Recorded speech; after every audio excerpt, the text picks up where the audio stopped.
सुंदर कीर्तन करेंगे। हमारे अजय पोदार प्रभु को बहुत ही सुंदर विग्रह का दर्शन करेंगे। प्रभु हमें बताएंगे आज कहाँ के विग्रह थे प्रभु। ये मेटपल्ली तेलंगाना की। तेलंगाना। हरि बोल। और सभी भक्तों का हृदय अंदर राधा धन्यवाद। राधा रानी का रूप देख के तो माता जी सबका बहुत सुंदर प्रभु ने। और गौर निताई को आपने देखा फिर गौर निताई का भी। हाँ, प्रभु ने जो कृष्ण के जो चरणों के दर्शन कराए। हरि बोल है। उनके पाँव में घुंघरू बहुत सुंदर। प्रभु हर चीज का हमें सौभाग्य प्रदान करते हैं। बहुत बहुत धन्यवाद प्रभु को। सभी भक्तों को हृदय से धन्यवाद कीर्तन में भाग लेने के लिए। अभी हम लोग मंगलाचरण करते हैं। ओम अज्ञान तिमिरांधस्य ज्ञानांजन शलाकया चक्षुरुन्मीलितं येन तस्मै श्री गुरुवे नमः। श्री चैतन्य मनोविष्टम स्थापितं येन भूतले स्वयं रूप कदा मह्यं ददाति स्वपदान्तिकं।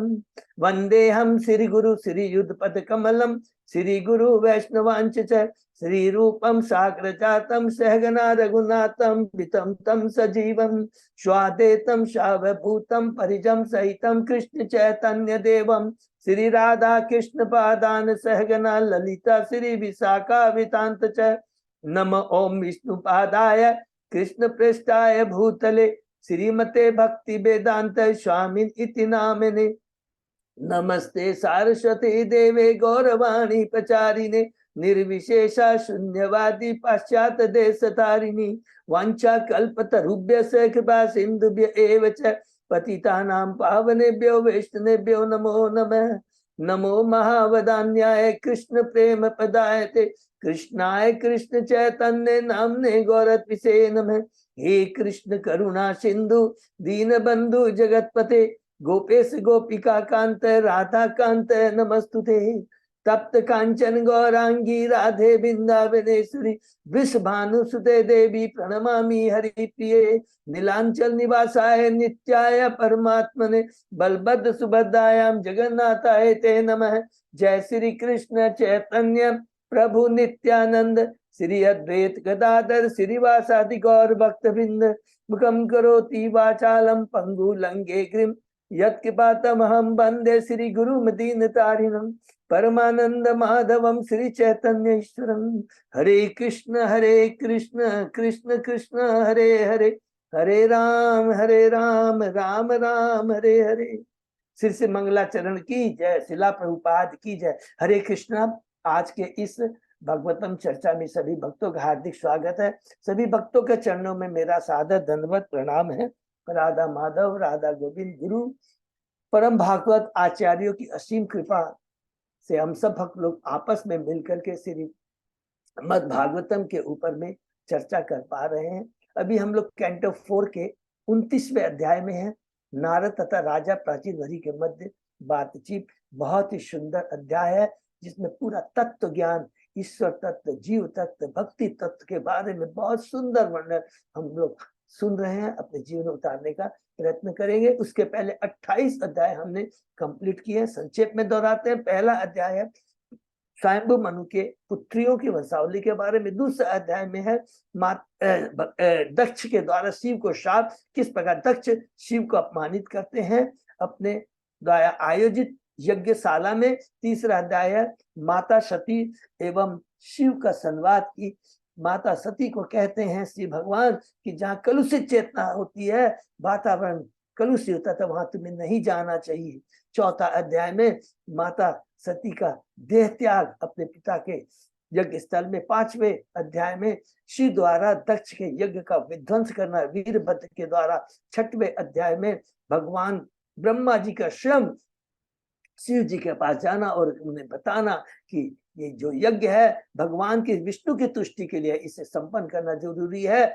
7वें अध्याय में दक्ष द्वारा यज्ञ का संपन्न करना, जिसमें जब ब्रह्मा जी का आदेश मिलता है, शिव जी आदेश का पालन करते हैं, गुरु के आदेश का पालन करते हैं। और गुरु का आदेश जब होता है, कृपा होती है, तो वो कृपा दक्ष के ऊपर होती है। दक्ष को बकरे का धड़ मिलता है, यज्ञ संपन्न करता है। और जब वो यज्ञ संपन्न करता है, गुरु के आदेश का पालन करता है, स्वयं भगवान वहां पर उपस्थित हो जाते हैं और उसे शिक्षा देते हैं।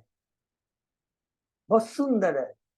पहला पड़ाव खत्म होता है, दूसरे पड़ाव में हम लोग प्रवेश करते हैं। 8वें अध्याय से शीर्षक है ध्रुव महाराज का गृह त्याग और वनगमन, जिसमें हमने बड़ा स्वयंभू मनु के पुत्र उत्तानपाद के बारे में, जिनका पुत्र है ध्रुव, किस प्रकार वो भगवान की भक्ति कर करके नारद जी की कृपा से भगवान को प्रसन्न करता है। 90वें अध्याय में प्रवेश करते हैं ध्रुव महाराज का अपने राजमहल में वापस जाना, कि किस प्रकार ध्रुव महाराज भगवान की कृपा पा करके, आशीर्वाद पा करके अपने महल को वापस जाता है। और कुछ समय के बाद में उत्तानपाद देखते हैं मेरा पुत्र राज सिंहासन पे बैठने के योग्य होता है, वो महल को छोड़ के चले जाते हैं। 10वें अध्याय में हम प्रवेश करते हैं ध्रुव महाराज का यक्षों के संग युद्ध, किस प्रकार ध्रुव महाराज यक्षों से युद्ध करते हैं और क्रोध में आकर करके अनधुना यक्षों को मारना शुरू कर देते हैं।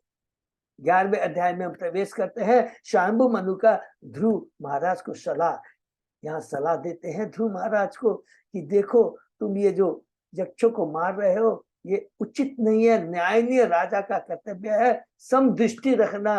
और लेकिन तुम क्रोध की अग्नि में आकर तजोगुण प्रभाव में उसे भूल गए हो। तुरंत अपने क्रोध को त्यागो और क्रोध को त्यागने की एकमात्र राम द्वारा हरे नाम का श्रवण कीर्तन स्मरण हरि बोल।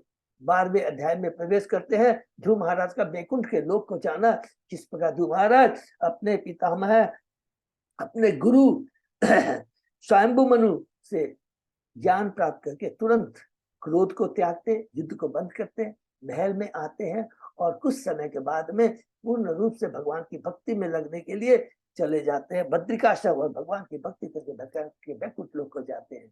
दूसरा पड़ाव यहाँ खत्म होता है। हम तीसरे पड़ाव में प्रवेश करते हैं अध्याय 13 से ध्रुव महाराज के वंशावलियों का वर्णन, जिसमें हमने देखा कि उनका छोटा पुत्र राज सिंहासन में बैठता है क्योंकि उनकी वंशज में आते एक महान राजा अंग भगवान के परम भक्त है। दुर्भाग्यवश उनका जो पुत्र होता है बेन बड़ा नास्तिक होता है और दुख में वो घर को छोड़ करके राजमहल को छोड़ कर चले जाते हैं। हम 14वें अध्याय में प्रवेश करते हैं, शीर्षक है राजा बैन की कथा।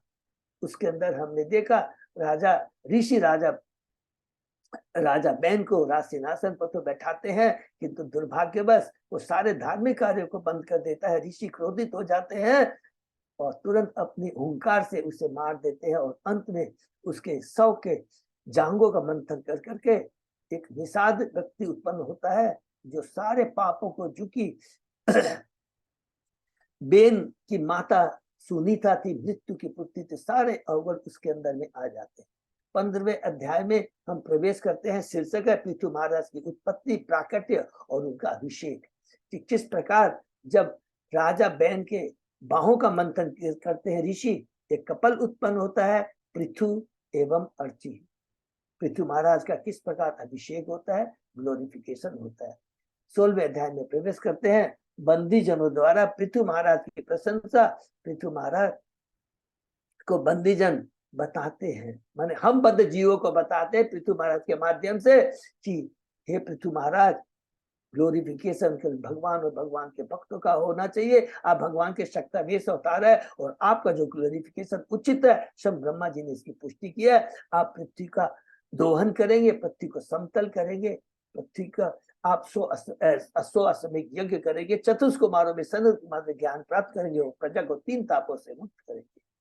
17वें अध्याय में प्रवेश करते हैं, पृथु महाराज का पृथ्वी पर क्रोधित होना, कि पृथ्वी के माध्यम से जीवों को बताते हैं कि भगवान की ही कृपा है। ये जो पालन का कार्य होता है, उस पालन के लिए चींटी से लेकर ब्रह्मा तक को जिस चीज की आवश्यकता होती है भगवान स्वयं उसकी व्यवस्था करते हैं, क्योंकि वो हमारे शाश्वत पिता हैं। हमारा ये जो संबंध है इस भौतिक जगत में केवल इसी जन्म का है, लेकिन भगवान से हमारा संबंध शाश्वत है। तो हे पृथ्वी, मैं अपनी योग शक्ति से मैं अपने प्रजा का पालन करूंगा, मैं अपनी आत्माओं का पालन करूंगा। 18वें अध्याय में प्रवेश करते हैं, पृथु महाराज का पृथ्वी का दोहन करना। किस बार पृथ्वी का दोहन करते हैं, पृथ्वी को समतल करते हैं और शहर ग्रामों की सुंदर व्यवस्था करते हैं। 19वें अध्याय में पृथु महाराज के अश्वमेध यज्ञ, जिसमें हमने देखा कि ब्रह्मा जी आकर करके किस प्रकार इंद्र और पृथु को बताते हैं कि देखो, अपनी इंद्र तृप्ति के लिए तुम एक दूसरे के प्रति तुम लोग गलत कार्य कर रहे हो, तुम ईर्ष्यावश इसको रोक रहे हो, क्योंकि मालूम है कि शास्त्र में लिखा है जो अश्वमेध यज्ञ कर लेता है उसको इंद्र का पोस्ट मिलता है। उसी भय से तुम इस पृथु महाराज के तुम यज्ञ में बाधा दे रहे हो और पृथु तुम क्रोधित हो रहे हो। तुम्हारे दोनों कार्य से देखो कितने लोगों को अधर्म को बढ़ावा मिलेगा। बहुत सुंदर शिक्षा देते हैं, तुरंत इसे रोक। 20वें अध्याय में प्रवेश करते हैं। पृथु महाराज के यज्ञ स्थल में भगवान विष्णु का प्राकट्य, भगवान विष्णु आते हैं और किस प्रकार कहते हैं कि जो भगवान का परम भक्त होता है, तुम तो मुक्त पुरुष हो, 3 गुणों से ऊपर हो, तुम्हें ये शोभा नहीं देता कि तुम भी 3 गुणों के द्वारा प्रभावित। पृथु महाराज से कहते हैं मुझसे वर मांगो। पृथु महाराज वर मांगते हैं, मुझे 10 लाख कांधे है प्रभु, जिससे मैं आपके शुद्ध भक्तों के मुखारबिंद से आपके नाम के लीलाओं का श्रवण कीर्तन कर सकती हूँ। बहुत सुंदर है। और आप तो पिता है, जानते हैं पुत्र को किस चीज की आवश्यकता। बहुत ही सुंदर। 21वें अध्याय में प्रवेश करते हैं। पृथु महाराज का अपने नागरिकों को उपदेश, और उपदेश में यही कहते हैं कि भगवान की भक्ति सर्वोपरि है। वर्णाश्रम धर्म का जो है ये सभ्य समाज को स्थापित करने के लिए, बट वर्णाश्रम धर्म का पालन चरम लक्ष्य नहीं है। वैदिक अनुष्ठानों का पालन करना चरम लक्ष्य नहीं है। ये क्या है? ये भौतिक व्यवस्था है, इसको सब याद रखेंगे। ये भौतिक अरेंजमेंट है। ये इस भौतिक अरेंजमेंट का उद्देश्य है कि आध्यात्मिक स्तर में प्रवेश करना, आध्यात्मिक स्तर में प्रवेश करना, ये भौतिक अवस्था अरेंजमेंट का उद्देश्य है। यही परम लक्ष्य नहीं है। ठीक है, करके कहते हैं। उसके बाद में 22वें अध्याय, तुरंत वहां चतुष्कुमार पहुंच जाते हैं। हम पहुंच जाते हैं 22वें अध्याय के अंदर में चतुष्कुमारों से पृथु महाराज की भेंट। इसमें हमने देखा कि किस प्रकार एक वैष्णव का सम्मान करना चाहिए। हमें वैष्णव को अपने दर्शन के लिए, उनकी सेवा करने के लिए लालायित रहना चाहिए। अदरवाइज वो घर उस वृक्ष के समान है जहाँ केवल सांप ही मंडराते रहते हैं। तो महाराज किस प्रकार सेवा करते हैं चतुष्कुमारों की, और प्रश्न करते हैं कि जीवों की कुशलता किसमें है। चतुष्कुमार खुश हो जाते हैं। इसलिए खुश हो जाते हैं क्योंकि वो प्रश्न सर्व कल्याण के, जीवों के कल्याण के लिए था। और यही चीज सुखदेव गोस्वामी परीक्षित महाराज को कहते हैं। कैंटो 1 में हमने पढ़ा था हमने, और अंत में कैंटो 2 के बिगिनिंग में ये कहा था कि प्रसन्न हो जाते सुखदेव गोस्वामी परीक्षित महाराज के प्रश्न के लिए। क्यों प्रसन्न हो जाते हैं? पृथ्वी महाराज 7 दिन तक, मृत्यु उनके नजदीक में है, 7 दिन में मृत्यु हो जाएगी, अपनी चिंता नहीं है। प्रश्न उठता है कि जीवों का कल्याण किसमें? हरि हो, इसी से हमारा भी कल्याण हो जाता है। तो बहुत सुंदर प्रश्न करते हैं। उत्तर में कहते हैं कि भगवान की भक्ति सर्वोपरि है, अभक्तों का संग नहीं करना चाहिए, भक्ति भक्तों के संग करनी चाहिए, और कोई वैष्णव अपराध नहीं होना चाहिए।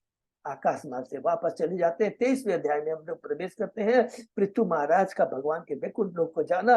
किसका? पृथु महाराज एक समय के बाद में अपनी पत्नी अर्ची को लेकर करके जंगल में चले जाते हैं, भगवान की भक्ति करते हैं।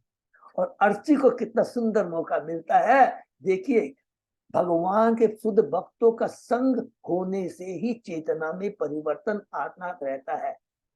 स्वतः ही उसको ज्ञान हो जाता, सेवा का जैसे मौका मिलता है, तुरंत वो अपने पति परमेश्वर की सेवा करके वैकुंठ लोक को चली जाती है। हमने कैंटो 1 में भी यही चीज पढ़ा था। नारद जी दासी के पुत्र हैं, अपनी माँ के संग में रह करके चतुर्मास में वेदांत आते हैं, कुछ नहीं करते हैं, केवल उनकी सेवा करते हैं, उनका उच्छिष्ट खाते हैं, उनसे कथा सुनते हैं और परम भक्त बन जाते हैं। पहला जन्म दासी का शरीर त्याग कर दूसरे ब्रह्मा जी के कल्प में, दूसरे कल्प में वो परम नारद जी बन जाते हैं, जिनको दिव्य शरीर प्राप्त होता है। ये शुद्ध भक्तों के संग का प्रभाव है, जो कि अर्ची के माध्यम से हमने ये सुना। तीसरा पड़ाव खत्म होता है। चौथे पड़ाव में हम लोग प्रवेश करते हैं। शीर्षक है 24वें अध्याय का भगवान शिव द्वारा की गई स्तुति, जिसमें हमने पढ़ा कि जब पृथु महाराज वैकुंठ लोक को चले गए, उनका सबसे बड़ा पुत्र विजिताश्च है, उनकी 2 पत्नियां शिखंडिनी और नवश्वती। नवश्वती से 6 पुत्र उत्पन्न होते हैं। प्राचीन वरी सबसे बड़े हैं। वे सतद्रुति, समुद्र के पुत्री सतद्रुति से विवाह करते हैं और 10 पुत्र उत्पन्न होते हैं। वो प्रचेता कहलाते हैं, भगवान के परम भक्त हैं, और उनको प्राचीन वरी भगवान की भक्ति करने के लिए, तपस्या करने के लिए जंगल भेज देते हैं। और वहां पर भगवान शिव का उन पर कृपा होती है और भगवान से वो ज्ञान, शिव से ज्ञान प्राप्त करते हैं, जो कि रुद्र गीत के नाम से प्रसिद्ध है। और भगवान शिव कहते हैं कि हमारी यदि कलुषित चेतना है तो हमें वसुदेव से प्रार्थना करिए कि मेरी जो कलुषित चेतना है, काम क्रोध लोभ मोह मद से हम लोग जो ग्रसित हैं, इससे हमारे मुक्त कीजिए। हमारा जो मिथ्या अहंकार है कि आई एम द कंट्रोलर प्रोट एंजॉयर, वास्तविक अहंकार तो क्या है, मैं भगवान का दास हूँ, ये अहंकार होना चाहिए, मैं दास हूँ। और उस दासत्व में ही हमारा कल्याण है, हमारी स्वतंत्रता है, हमारी सुरक्षा है। तो हमारी मिथ्या अहंकार को मिटाइए। हे प्रद्युम्न मेरी बुद्धि सत बुद्धि दे, हे अनिरुद्ध मेरी मन इंद्रियों को मैं भगवान की सेवा में लगा। बहुत सुंदर है ये। उसके बाद में भगवान के रूप का वर्णन, और कहते हैं इस भगवान को प्राप्त करने के लिए एकमात्र उपाय भगवान की भक्ति, और भक्ति भक्तों के संग करनी चाहिए। 25वें अध्याय में प्रवेश करते हैं, राजा पुरंजन के गुणों का वर्णन। जब हमने इसमें नारद जी पहुंच जाते हैं, पिता प्राचीन जो प्रचेता है वो तो जंगल में चले जाते हैं, समुद्र के अंदर में 10,000 वर्ष तपस्या करने के लिए। लेकिन दुर्भाग्यवश माया के 3 गुणों के प्रभाव में आकर कर करके अयोग्य गुरु, सो काल गुरु के संपर्क में आने के कारण, जो कि अभी प्राचीन वरी हम लोग 29वें अध्याय में सुन रहे हैं कि मुझे गाइडेंस नहीं मिला, गलत गुरु मिला, उसके चलते वो कर्म कांड में फंस जाते हैं। लेकिन भगवान अपने भक्त के लिए सदैव कृपा बनाए रखते हैं। तुरंत नारद जी को भेजते हैं और नारद जी कहते हैं इस कर्म कांड से तुमको क्या मिलेगा, अपनी योग शक्ति से दिखाते हैं, देखो आकाश के अंदर में जितने पशु को तुमने बंद किया है वो तुम्हारा बंद करेंगे और तुम्हारे मांस को खाएंगे। हे राजा प्राचीन भरी, मैं तुझे एक प्राचीन भरी की पुरंजन की कथा सुनाता हूं। बहुत ही सुंदर एल्गोरिथम स्थिति है, उसके माध्यम से बताते हैं कि जीव की इच्छाएं अनलिमिटेड है, अपनी इच्छाओं को पूर्ति करने के लिए घूमता रहता है, घूमते घूमते घूमते शरीर रूपी नगरी में प्रवेश करता है, भारतवर्ष में प्रवेश करता है, 9 द्वार है। इस प्रकार बुद्धि के प्रति आकृष्ट होता है और उसके अपनी भोग इच्छाओं को पूर्ति करने के लिए उसमें लिप्त हो जाता है। बुद्धि भी, क्योंकि क्या है, बुद्धि के ऊपर मन है, बुद्धि के ऊपर आत्मा है, हम जीव आत्मा है, हमारे ऊपर निर्भर करता है बुद्धि का सदुपयोग करें या दुरुपयोग करें। तुरंत लिप्त हो जाता है, बुद्धि भी तैयार हो जाती है कि तुम्हारी सारी इच्छाओं को मैं पूर्ति करूं। 26वें अध्याय में हम लोग प्रवेश करते हैं, राजा पुरंजन का आखेट के लिए जंगल जाना और रानी का क्रुद्ध होना। इसमें हमने पढ़ा, बहुत ही सुंदर अध्याय है कि अपनी दूसरी इच्छाओं को पूर्ति करने के लिए अपनी पत्नी को छोड़ करके जंगल जाता है, अनेक पशुओं को बंद करता है, थक जाता है, वापस आता है, लेकिन दुर्भाग्यवश पुनः अपनी पत्नी के प्रति आकृष्ट होकर करके भोग विलास में लग जाता है। 27वें अध्याय में प्रवेश करते हैं, राजा पुरंजन की नगरी पर चंडवेग का धावा और काल कन्या का चरित्र। ये बहुत इंपॉर्टेंट अध्याय है। जैसे ही हम सुनते हैं चंडवेग के बारे में, काल कन्या के बारे में, यवन राज के बारे में, समझ के जीव देखिए कितना माया, कितना हमारी चेतना को कलुषित कर देती है।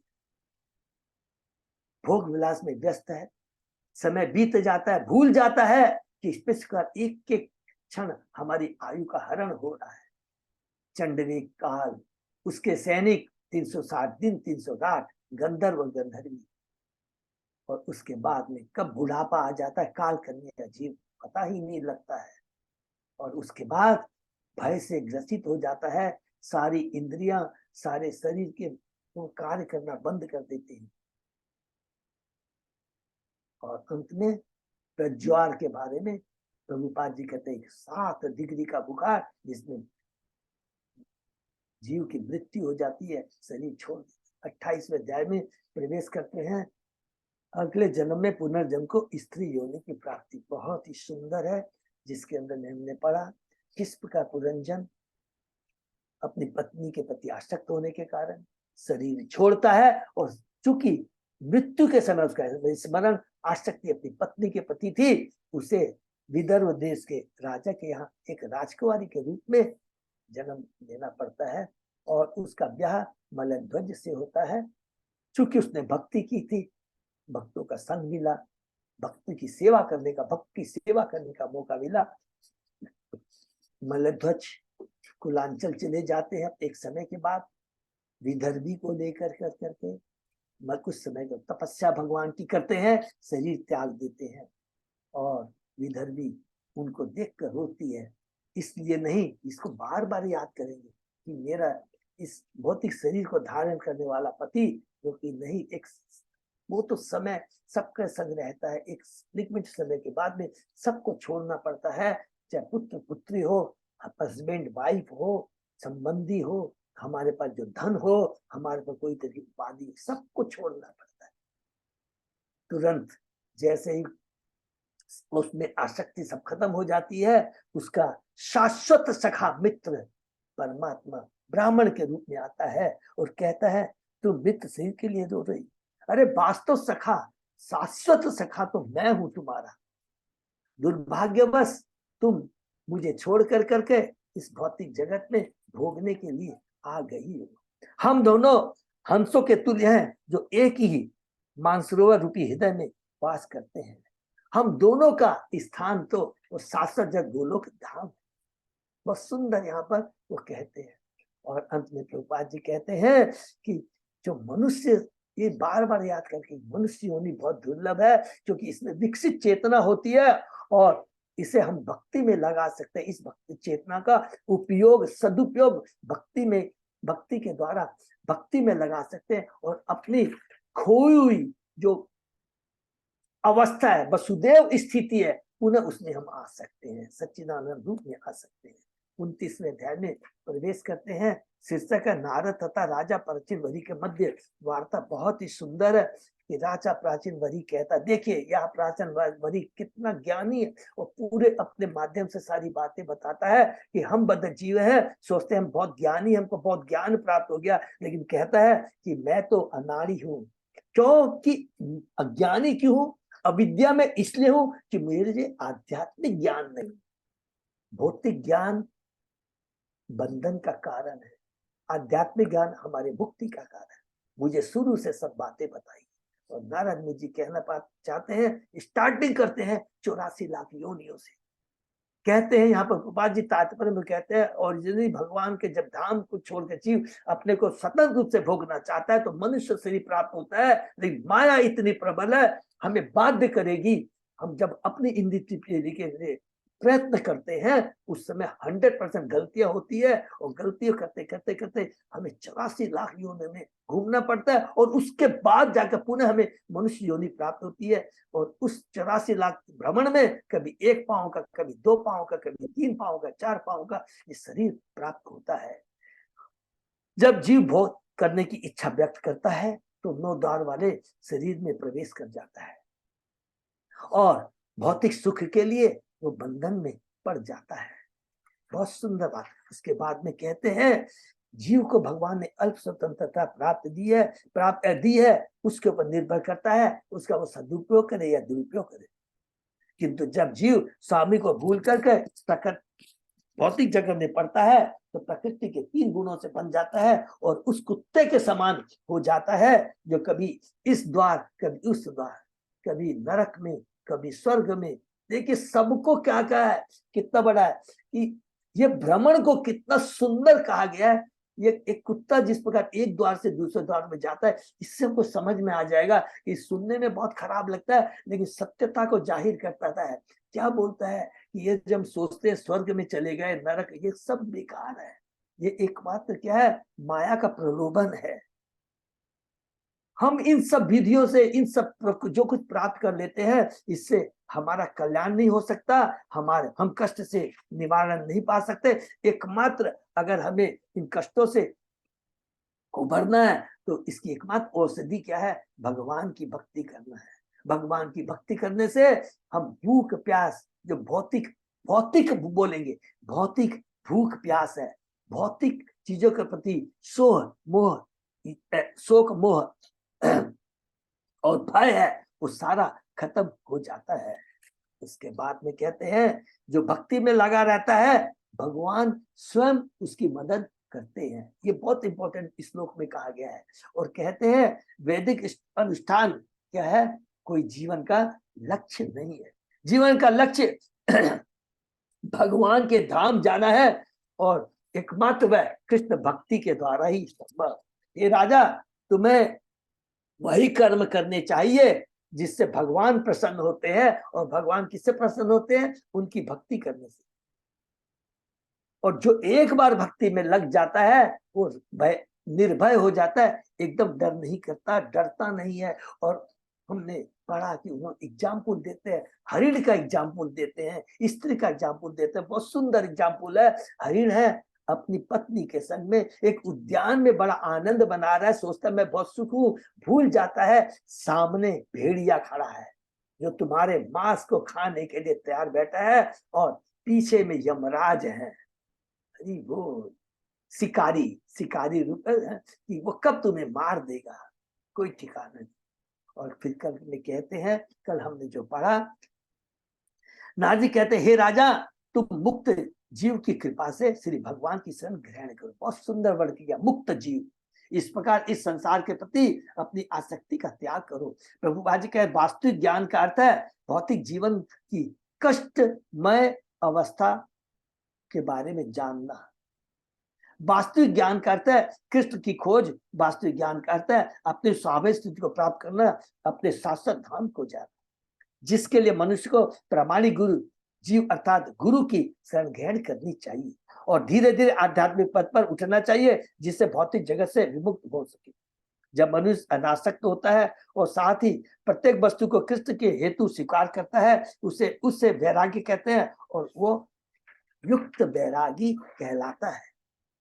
तब राजा प्रश्न करता है, बहुत सुंदर प्रश्न करता है राजा कहता है कि हे नारद, हे ब्राह्मण, जिन आचार्य शिष्यों ने मुझे कर्म कांड में प्रवृत्त किया वे इस गुप्त ज्ञान जो आपने मुझको दिया है वो नहीं जानते थे, और अगर वे जानते थे तो भी उन्होंने मुझे क्यों नहीं बताया।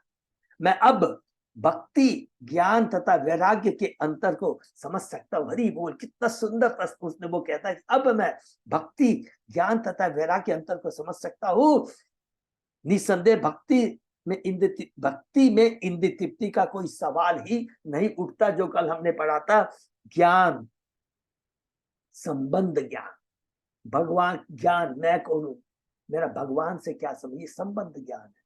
भक्ति अभिधेय माने विधि, वो विधि जिसके द्वारा हम लक्ष्य को प्राप्त कर सकते हैं। और जब भक्ति करते हैं तो क्या होता है, इस पहली स्टेज की आती है वैराग्य। सारे हमारे अनर्थ खत्म हो जाते हैं। तो अनर्थ जब खत्म होता है तो विरक्ति उत्पन्न होती है, वैराग्य उत्पन्न होती है। और वैराग्य उत्पन्न होने से क्या होता है, हम भगवान से संबंध खोया प्रयोजन संबंध जो है कि भगवान से लक्ष्य प्राप्त कर लेते हैं। वो कहां से स्टार्ट होता है, विरक्ति, तीन गुणों के प्रति अनासक्ति, सारे अनर्थ खत्म हो जाते हैं। उसके बाद में निष्ठा, उसके बाद में रुचि, उसके बाद में आसक्ति, उसके बाद में भाव, उसके बाद में प्रेम। और प्रेम है प्रयोजन, जीवन का लक्ष्य, संबंध अभिधेय और प्रयोजन।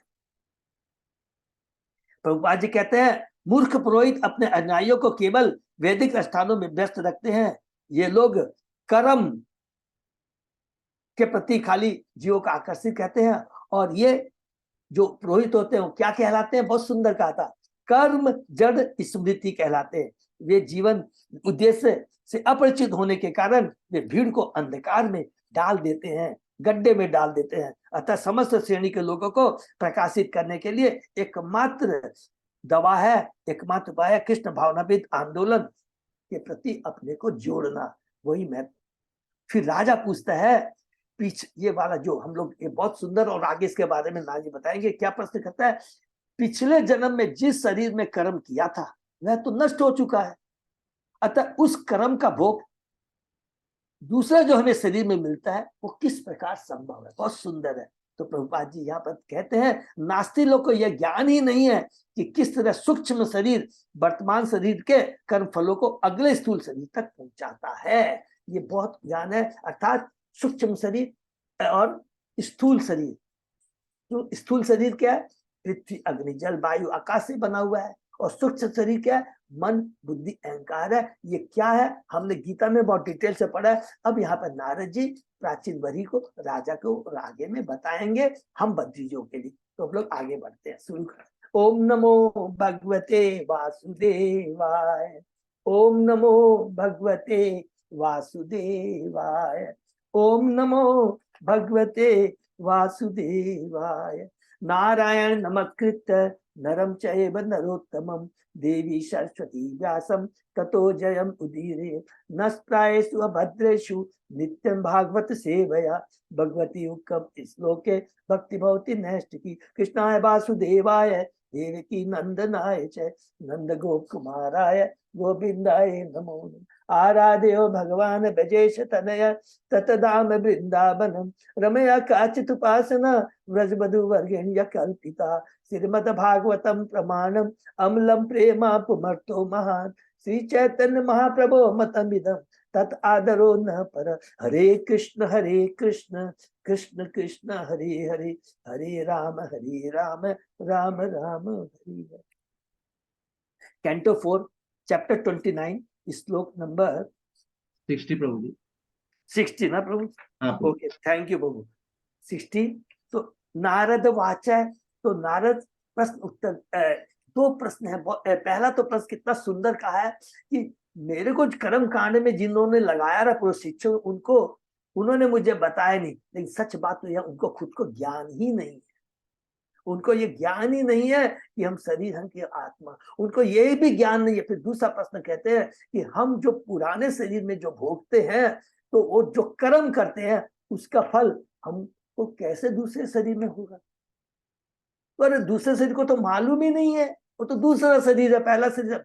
लेकिन यहाँ पर बताते नहीं, ये जो मन बुद्धि अहंकार होता है वो एक ब्रिज का काम करता है। और वो चीज हम लोग यहाँ पर पढ़ेंगे, बहुत सुंदर है। तो नारद जी उनके प्रश्न का उत्तर देते हैं। ये ने वार भते कर्म तेने वापुत तत्पुमान भुंगते ही अव्यवधानेन लिंगेन मनसा स्वयं। नारद मुनि ने कहा, इस जीवन में जीव, बहुत अच्छे से पढ़ेंगे, सबको मालूम है फिर भी प्लीज है। नारद मुनि ने कहा, इस जीवन में जीव स्थूल शरीर में कर्म करता है, जो कि पृथ्वी अग्नि जल वायु आकाश 5 तत्वों का बना है। यह शरीर मन बुद्धि अहंकार से निर्मित सूक्ष्म शरीर द्वारा कार्य करने के लिए बाध्य होता है। इस स्थूल शरीर के विनष्ट होने पर भी सूक्ष्म शरीर भोगने या कष्ट उठाने के लिए राह आता है। इसको अंडरलाइन कर लेंगे कि जब हम वो भौतिक शरीर छोड़ते हैं तो सूक्ष्म शरीर रहता है, वो आत्मा के संग रहता है, और आत्मा को वह दूसरे शरीर में ले जाने के लिए मदद करता है। और वो जो सूक्ष्म शरीर रहता है टेप रिकॉर्डर का काम करता है कि पहले भौतिक स्थूल शरीर में हमने जैसे भी भोगा है, जो भी कार्य किए हैं, हमारी चेतना को और हमारे कार्यों को, चेतना माने ये हमने पढ़ा था कि जैसे पुरंजन मृत्यु के समय अपनी पत्नी की चिंता कर रहा था तो उसे स्त्री का शरीर प्राप्त हुआ। और हमारे जो कर्म होते हैं, हमारे कर्म और स्वभाव दोनों को लेकर कर करके वो दूसरे शरीर में जाता है। जीव के 2 प्रकार के शरीर होते हैं, सूक्ष्म तथा स्थूल। वास्तव में वह सूक्ष्म शरीर के द्वारा भोग करता है, जो मन बुद्धि तथा अहंकार से बना है। स्थूल शरीर का हरण स्वरूप बाह्य आवरण है। जब यह स्थूल शरीर नहीं रहता या मर जाता है, नष्ट हो जाता है, तो स्थूल शरीर का मूल मन बुद्धि अहंकार बना रहता है और दूसरा स्थूल शरीर प्रदान करता है। यद्यपि स्थूल शरीर ऊपर से बदलते हैं, किंतु स्थूल शरीर का असली मूल मन बुद्धि अहंकार का सूक्ष्म शरीर सदैव बना रहता है। थोड़ा सा इसमें ऐड कर देंगे, कब तक बना रहता है? जब तक हम इस भौतिक जगत में रहते हैं। लेकिन जैसे ही ये भौतिक जगत को छोड़ते हैं तो ये सूक्ष्म शरीर भी खत्म हो जाता है, क्योंकि नोट करें ये भी भौतिक है। स्थूल शरीर भी भौतिक है, सूक्ष्म शरीर भी भौतिक है। लेकिन सूक्ष्म शरीर तब तक रहता है जब तक इस भौतिक जगत से हम छुटकारा नहीं पाते हैं। सूक्ष्म शरीर के कार्य चाहे वे पुण्य हो या पाप, अन्य परिस्थिति उत्पन्न करते हैं जिसमें जीव अगले स्थूल शरीर में सुख या दुख उठाता है। इस प्रकार सूक्ष्म शरीर रहता जाता है, जबकि स्थूल शरीर एक के बाद एक एक करके बदलता रहता है। यही प्रोसेस है, इसको बोलते हैं शरीर का देहांतरण की प्रोसेस। भगवत गीता के दूसरे अध्याय में बहुत अच्छे से हमने पढ़ा है। चूंकि आधुनिक वैज्ञानिक, देखिए कितनी बड़ी बात कह रहे हैं प्रभु, चूंकि आधुनिक वैज्ञानिक तथा दार्शनिक अत्यधिक भौतिकतावादी है और मायावश उनका ज्ञान हर लिया गया, मायातीत ज्ञान है, जो कल हम लोगों ने पढ़ा था, प्रभुपा जी ने बताया था। अतः वे यह नहीं बता पाते कि स्थूल शरीर किस तरह बदलता है, या ये नहीं जानते हैं, ऐसे भी लिखेंगे बताने के पहले, क्योंकि वो जानते नहीं है इसलिए बताते नहीं है। क्योंकि प्राचीन वरी पूछता है ना, उन्होंने तो मुझे बताया नहीं। अरे क्या बताएंगे, उनको ज्ञान ही नहीं है तो बताएंगे क्या। भौतिकतावादी चिंतक डार्विन ने स्थूल शरीर में होने वाले परिवर्तनों का अध्ययन करने का प्रयत्न किया है, किंतु सूक्ष्म शरीर या आत्मा का ज्ञान न होने से वह यह स्पष्ट नहीं कर सका। देखिए यहाँ प्रभुपा जी क्लियर बोल दिया, ऐसा नहीं कि डार्विन को मालूम था नहीं बताया, नहीं, उसको ज्ञान ही नहीं था। इसलिए स्ट्रांगली बोलेंगे कि ज्ञान न होने का कारण यह स्पष्ट नहीं कर सका कि विकास क्रिया किस प्रकार अग्रसर होती है। मनुष्य का स्थूल शरीर बदलता रहता है, किंतु वह सूक्ष्म शरीर से कार्य करता रहता है। लोग सूक्ष्म शरीर के कार्य को नहीं समझ सकते, अतः वे मोहग्रस्त रहते हैं कि एक स्थूल शरीर के कार्य दूसरे स्थूल शरीर को किस प्रकार प्रभावित करते हैं। तो ये तो मोहित होते रहते हैं। और जो अज्ञानी नास्तिक क्या होते हैं कि इस शरीर के बाद कोई जन्म नहीं है, कोई जीवन नहीं है, इसलिए जितना खाओ पियो मौज उड़ाओ। नहीं, सूक्ष्म शरीर रहता है, पूरा रिकॉर्डर का काम करता है। आत्मा को मुक्ति नहीं मिलती है, सूक्ष्म शरीर पकड़ कर करके आत्मा को हमारे कर्म स्वभाव के साथ दूसरे शरीर में ढकेल देता है। और वो शरीर चींटी का भी हो सकता है, पशु का भी हो सकता है, राक्षस का भी हो सकता है, जानवर का भी हो सकता है, मनुष्य का भी हो सकता है, देवताओं का भी हो सकता है। सूक्ष्म शरीर के कार्य भी परमात्मा द्वारा नियोजित है। हरि बोल। सूक्ष्म शरीर के कार्य भी परमात्मा नियोजित है, जैसा कि भगवत गीता में बताया गया है, सर्वचाविधि सन्निष्ठो मत स्मृति ज्ञानम पूर्ण। मैं सबों के हृदय में स्थित हूँ और मुझी से स्मृति ज्ञान तथा विस्मृति उत्पन्न है, क्योंकि परमात्मा भी सदैव साथ रहता है। सूक्ष्म शरीर है, आत्मा है और परमात्मा भी है। क्योंकि परमात्मा रूप में परमेश्वर सदैव प्रत्येक जीवात्मा का मार्गदर्शन करता है, अतः जीवात्मा को पता रहता है कि पूर्व कर्मों के अनुसार किस प्रकार कार्य किया जाए। दूसरे शब्द में परमात्मा उसे स्मरण दिलाता है कि इस प्रकार से कैसे कार्य किया जाए। हरि बोल। अतः ऊपर से स्थूल शरीर में परिवर्तन जान पड़ता है, किंतु जीवात्मा के जीवनों के बीच सातत्य रहता है। हरि बोल। सयायन इमम उत्सृज्य स्वसंतम पुरुषो यथा कर्म आत्मनि आयतम भुंक्ते तादृशेन इतरेन वा। बहुत सुंदर शब्द देखते समय जीव अपने वास्तविक शरीर को त्याग देता है और अपने मन तथा बुद्धि के कार्यों से वह दूसरे शरीर में यथा देवता या कुत्ते के शरीर में प्रवेश करता है।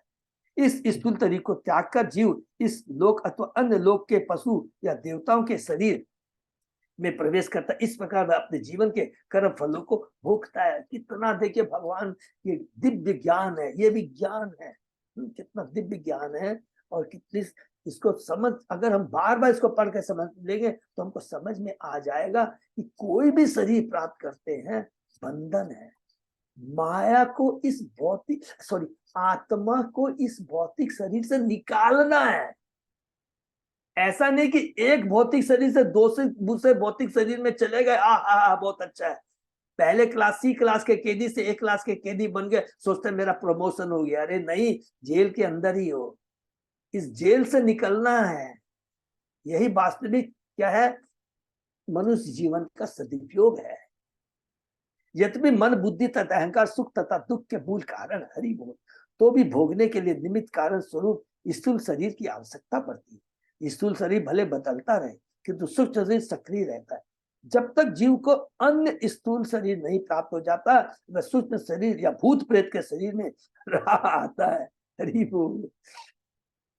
कहते हैं ना, जिनका बहुत बार हम लोग पढ़ते इसको भूत प्रेत लग गया है, तो यहाँ पर ये सच बात है। ऐसा नहीं है कि ये कोई पाखंडपन है, नहीं, तो इसलिए जब तक आत्मा को दूसरा भौतिक स्थूल शरीर नहीं मिलता है, वो मंडराता रहता है। यहाँ पर लिख दिया भूत के रूप में। स्थूल शरीर के बिना ही जब सूक्ष्म शरीर कार्य करता है, तब जीव भूत प्रेत बन जाता है। जैसा कि श्लोक में कहा गया, श्यान मिम मुत सृज स्व संतम। स्थूल शरीर बिस्तर पर लेटकर आराम कर सकता है, और स्थूल शरीर के यंत्र के कार्य करते रहने पर भी जीव स्थूल शरीर को छोड़कर स्वप्न में चला जाता है और फिर उसी में लौट आता है। हरि बोल। जब वह शरीर में लौट आता है तो स्वप्न को भूल जाता है। उसी का जब जीव अन्य स्थूल शरीर धारण करता है तो अपने वर्तमान स्थूल शरीर को भूल जाता है। निष्कर्ष यह है कि मन, बुद्धि तो अहंकार का सूक्ष्म शरीर आकांक्षाओं का वातावरण उत्पन्न कर देता है, जिसे जीव सूक्ष्म शरीर में ही भोगता है। वास्तव में जीव तो सूक्ष्म शरीर में ही रहता है। भले ही, इसको भी प्लीज नोट कर लेंगे, वास्तव में जीव तो सूक्ष्म शरीर में ही रहता है, माने आत्मा सूक्ष्म शरीर के संग रहती है। भले ही स्थूल शरीर बदलता रहे और जीव विभिन्न लोकों में शरीरों में निवास करे, सूक्ष्म शरीर में जीव द्वारा संपन्न सारे कार्य मोहपूर्ण कहलाते हैं, क्योंकि वे स्थायी नहीं होते। मोक्ष का अर्थ है सूक्ष्म देह के चंगुल से बाहर निकलना। इसको भी अंडरलाइन कर लेंगे, जो हम लोग बात कर रहे थे कि वास्तविक प्रोग्रेस, वास्तविक उन्नति क्या है? सूक्ष्म शरीर से भी बाहर निकलना। अरे स्थूल शरीर को तो त्याग दिया नहीं, सूक्ष्म शरीर से भी मुक्ति प्राप्त करना, और ये भी कंप्लीट नहीं है।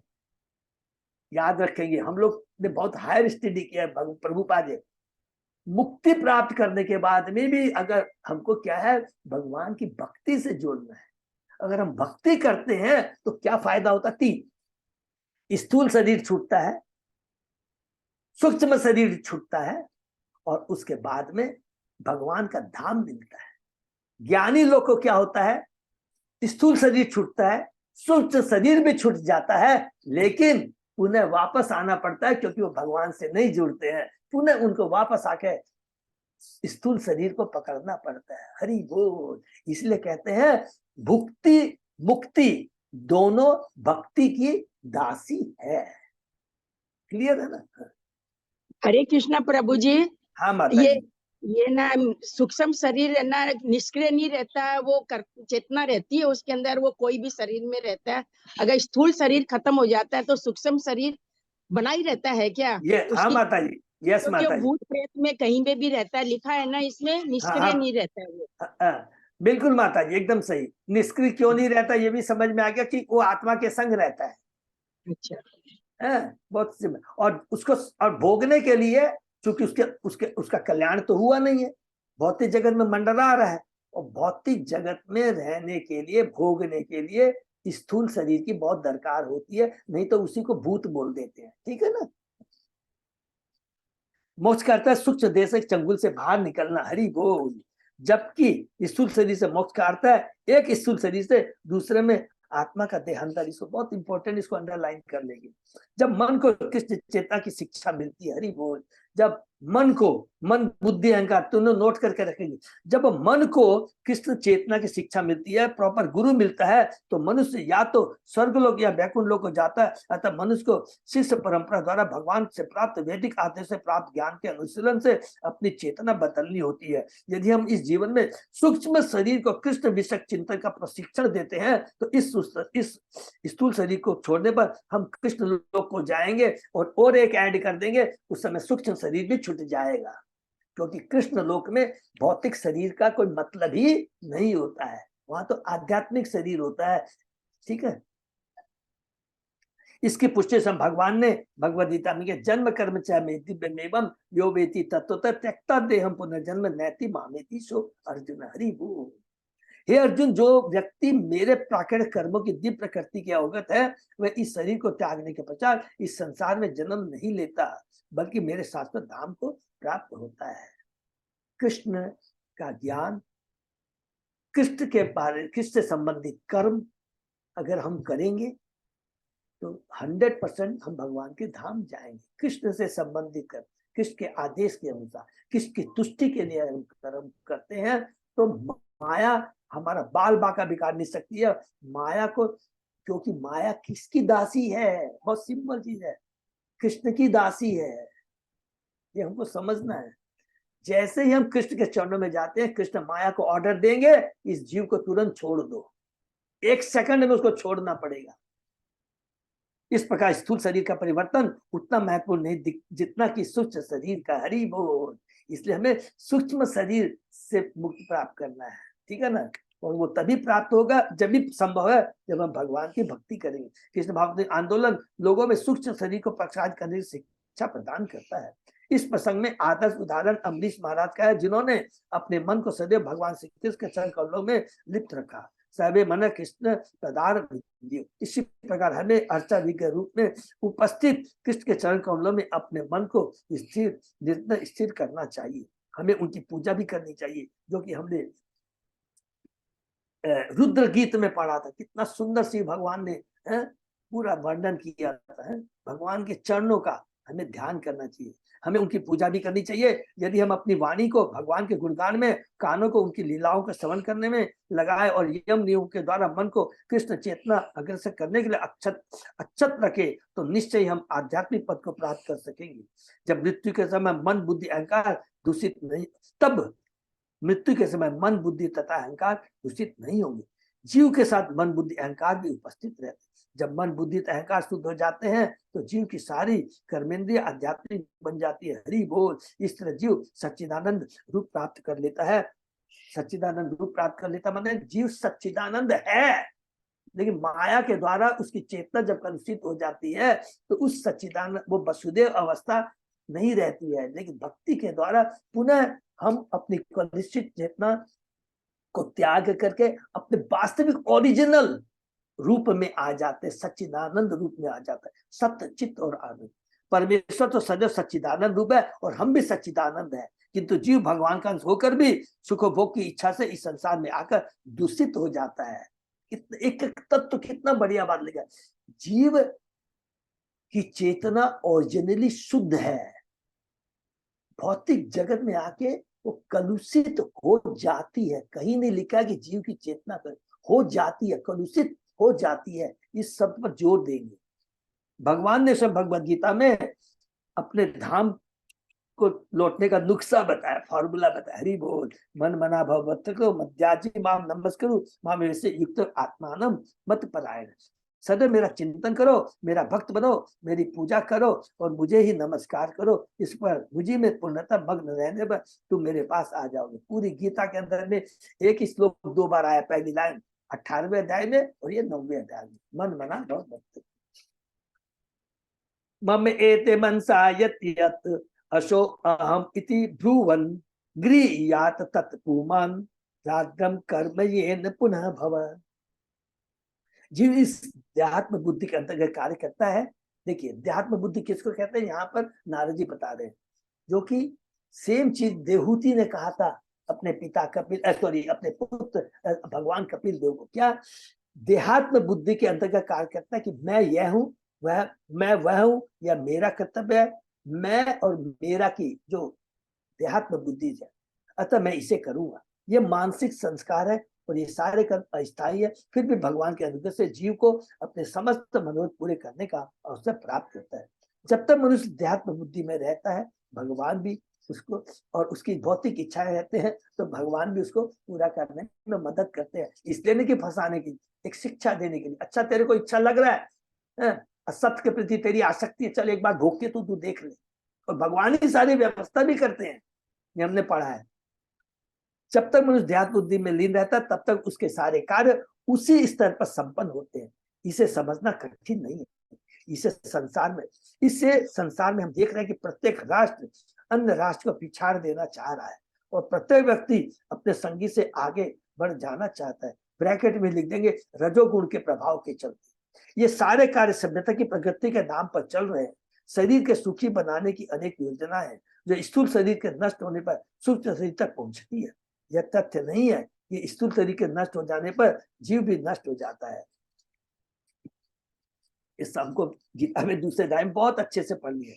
जीव नष्ट नहीं होता क्योंकि वो शाश्वत ममेवान से जीव लोके जीव भूत सनातन है। यद्यपि अनेक महान दार्शनिक तथा शिक्षकों का यह मत है कि शरीर के नष्ट होने पर सब कुछ नष्ट हो जाता है, क्योंकि यह सच नहीं है। इसको भी अंडरलाइन करेंगे, वेरी डेंजरस है, जहाँ पर इसलिए प्रभुपाद जी बार बार कहते हैं इस श्लोक में नारद मुनि का कथन है कि मृत्यु आने पर मनुष्य अपनी योजनाएं अपने साथ लेता जाता है गृहयात, और इन योजनाओं को संपन्न करने के लिए उसे दूसरा शरीर प्राप्त होता है। यही पुनर्भव कहलाता है। जब स्थूल शरीर नष्ट हो जाता है तो जीव की सारी योजनाएं मन बुद्धि अहंकार द्वारा ग्रहण कर ली जाती है एज ए टेप रिकॉर्डर, और भगवत अनुग्रह से जीव को अगले जन्म में इन योजना को साकार करने का अवसर प्राप्त होता है। यह कर्म का विधान कहलाता है। हरि बोल।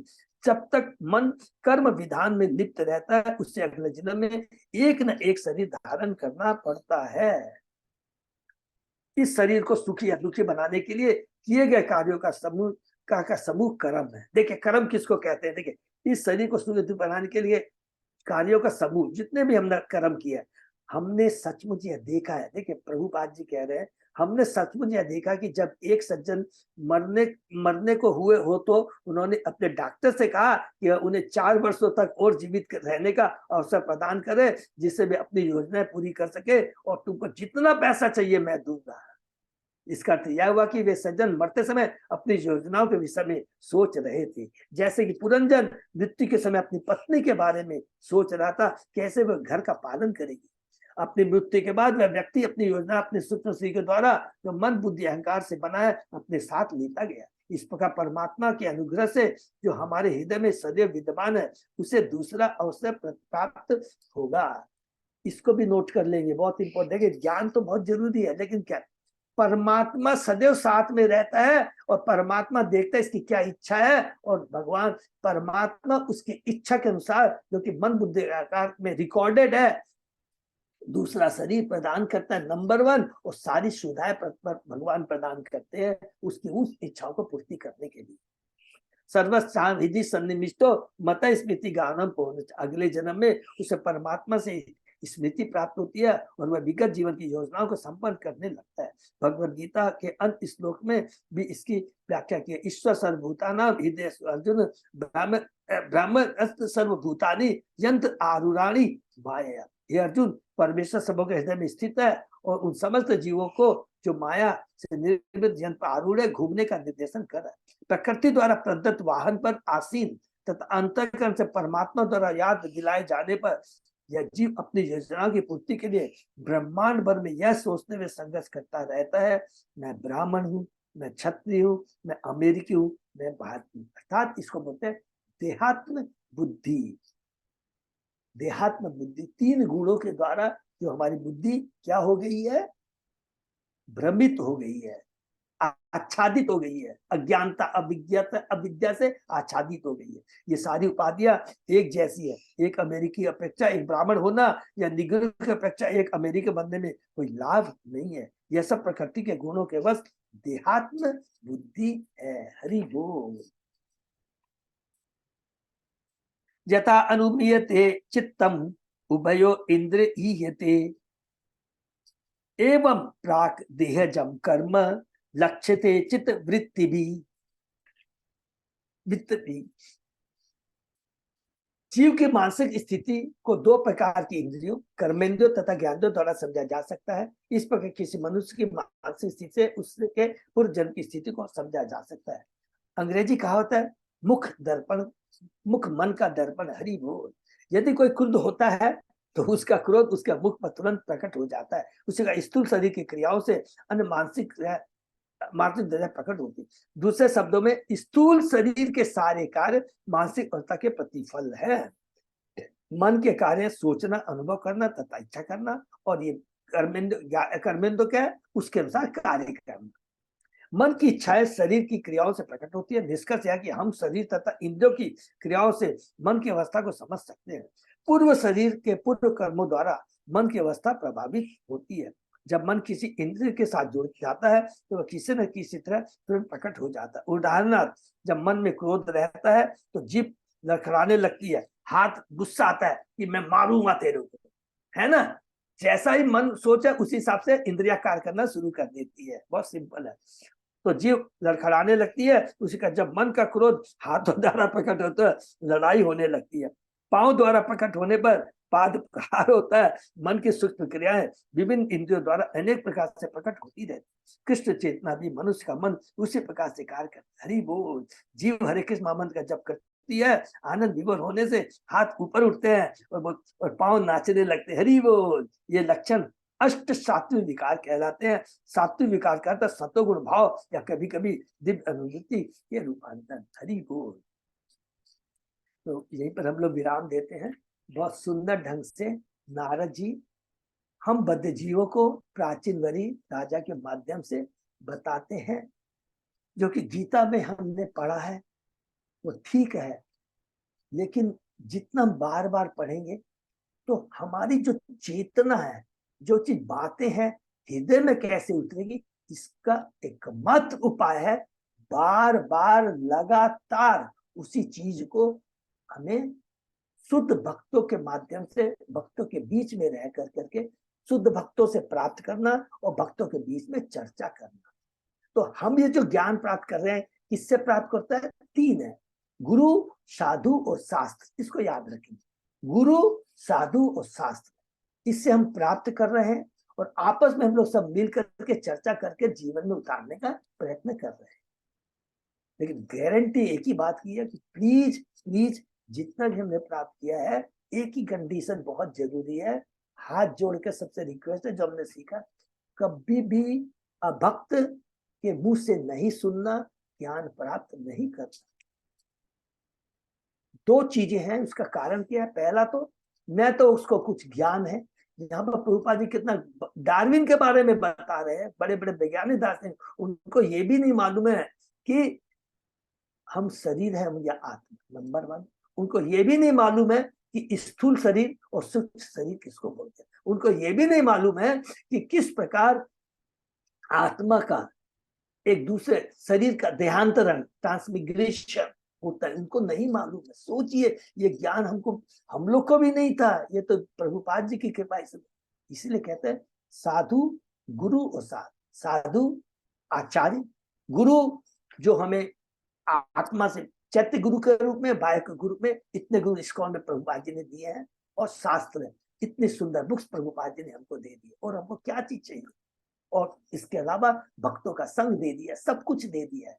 तो अगर इसका हम पालन करेंगे तो कभी भी भ्रमित नहीं होंगे। जिस प्रकार की प्राचीन वरी कह रहा है कि मैं कैसे भ्रमित हो गया और मुझे गलत सतगुरु नहीं मिला, और उसके चलते मैं प्राचीन वरी भगवान का भक्त कर्म कांड में लग गया। एकमात्र, देखिए हम भक्त होते भी गारंटी नहीं ले सकते, अरे मैं बहुत भक्त हूं मैं फंसूंगा, नहीं। प्राचीन वरी जैसा भक्त कर्म कांड में लग गया। क्यों लग गया? क्योंकि अभक्त का संग किया था। वो मिसगाइड कर देगा। और हम लोग में बोलते, जब तक भक्ति हमारी परिपक्व नहीं होती है, अब याद रखिएगा, कभी भी हमें ये नहीं सोचना कि हम भ्रमित नहीं होंगे। माया बहुत बड़ी प्रबल है, अच्छे अच्छे को भ्रमित कर देती है। तो इस बात का हमें ध्यान रखना है। हरे कृष्णा, सबको धन्यवाद। हरे कृष्णा, धन्यवाद। किसी का कोई प्रश्न? दंडवत प्रणाम। हरे कृष्ण। हरे कृष्णा, धन्यवाद। विराम देते हैं। बहुत भक्तों को सबको धन्यवाद। अजय पदार प्रभु। हाँ प्रभु। कोई अनाउंसमेंट है प्रभु? नहीं प्रभु। बस वो जो याद रखेंगे, जो हमारे संतोष माता जी के अगले संडे, नेक्स्ट संडे को, ये कमिंग संडे, इसी संडे, हाँ इसी संडे को, सॉरी। हाँ, तो जो लोग को जैसी सुविधा हो, जैसा, तो जरूर इससे ज्वाइन करने का प्रयत्न करना चाहिए। हरे कृष्णा। हरे। कोई ज्वाइन नहीं कर पाते हैं तो घर पे भी कर सकते हैं, रिपोर्ट कर सकते हैं कि हमने आज 64 माला की, ये भी एक सोच। हरि बोल। देखिए, हरि बोल, हरि बोल, मैंने कितना बढ़िया है कि कई बार ऐसा नहीं सोचना, संकल्प लेना है कि 64 माला करनी है, करना है कि हमको कहने का, ठीक है ना प्रभु जी? आएंगे सब तो ज्यादा अच्छा लगा, भक्तों को संग में मिलेगा ना। वो तो है ही है, लेकिन मैं बोला करेंगे कि माता जी बाई रोटेशन में आएंगे सब लोग हैं। कभी कोई आया 5 माला करके चला गया, फिर आ गए, तो डेफिनेट। क्यों? क्योंकि भक्तों का संग मिल रहा है, भक्तों को संग मिलेगा प्रभु जी। ये मोस्ट इम्पोर्टेंट है, ये ध्यान है। प्रभु जी, फिर संडे का क्लास कैसे करेंगे? है माता जी? संडे तो क्लास होती है ना प्रभु जी, भक्ति में। हाँ, तो क्लास करके आ सकते हैं माता जी, क्योंकि वो तो सुबह 9 बजे से लेकर शाम को 7 बजे तक है माता जी। ठीक है प्रभु। ठीक है ना? हाँ, हरे कृष्णा। तो यहीं पर विराम देते हैं। हरे कृष्ण। सभी भक्तों का बहुत बहुत धन्यवाद। बहुत अगर बहुत से धन्यवाद। विराम हरि देते बोल, हैं, फिर हरि सोमवार बोल, सुबह 7 बजे। हरि बोल।